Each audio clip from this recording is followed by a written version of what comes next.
une solution d'avenir. C'est le même problème dans toutes les villes d'Asie avec une forte population. Elles sont saturées. On ne peut pas acheter de terrain, on ne peut pas démolir les bâtiments.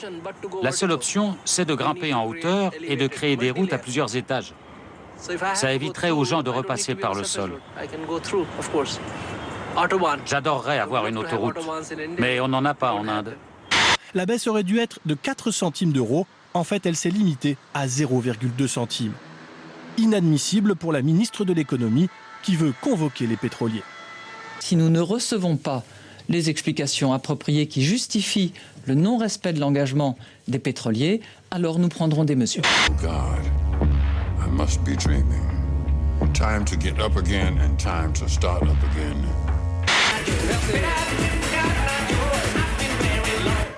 Il est bien le panda. Je rappelle que vous pouvez vous inscrire sur Facebook pour faire le panda l'année prochaine. Moi, ça me ferait plaisir que ma fille, lorsqu'elle marche, elle soit reconnue. Mais être reconnue dans la rue ne suffit pas à Elodie. Son rêve secret, c'est de défrayer la chronique dans la presse People. Mon rêve, ça serait d'être dans les magazines, là, d'être toujours à la une. Faire une télé-réalité, pour moi, ça serait le top, quoi. Je crois en toi. Tu dois encore un petit peu te battre, mais je suis sûre que tu réussiras.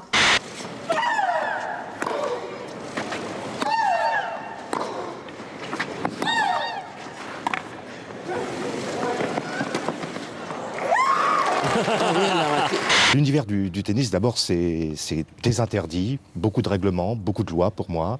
Rien que le filet qui censure tout rapprochement entre les deux partenaires, un juge qui est en surplomb sur sa chaise arbitrale, qui est une espèce de surmoi qui surveille. Oui, c'est la bonne. C'est la bonne, c'est dedans. Gaël Monfils, c'est unique. Je ne jouerai jamais avec un coéquipier hétéro. Ça vous choque? Eh ben c'est pareil.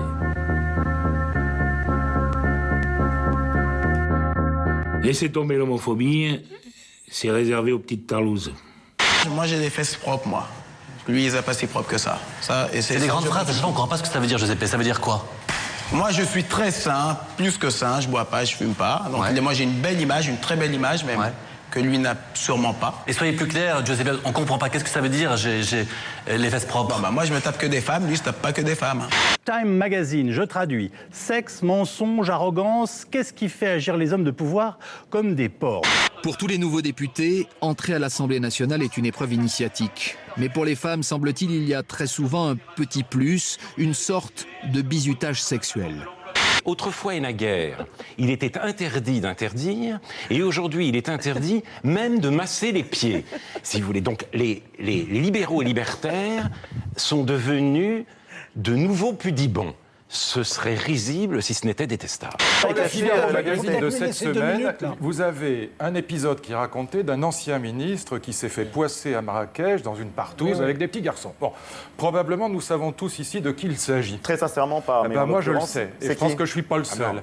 Et donc, si je sortais le nom aujourd'hui, l'affaire m'a été racontée par les plus hautes autorités de l'État, en particulier par le Premier ministre, mais aussi par... Ah, il est peut-être mauvaise langue, non? Pas du tout, au contraire. Mais vous avez des preuves ou pas? Non, mais moi, évidemment pas. Il y aura plus grand monde dans les gouvernements des pays démocratiques, parce que beaucoup de gens ont de simples faiblesses ou de simples failles. C'est des hommes et des femmes, point final. Il y aura beaucoup de gens dans les gouvernements totalitaires, ça c'est une certitude. Mais ça, la question, dans les gouvernements on confond la démocratiques, ça va être comprimé. Totalitaire, c'est quand les pouvoirs observent les citoyens comme un Big Brother, mais que la presse et les citoyens regardent le pouvoir, c'est le contraire du totalitarisme. Exact, enfin. Et ça, il y a une confusion énorme autour de cette question. Effectivement, je reconnais avoir la phobie des manteaux. J'espère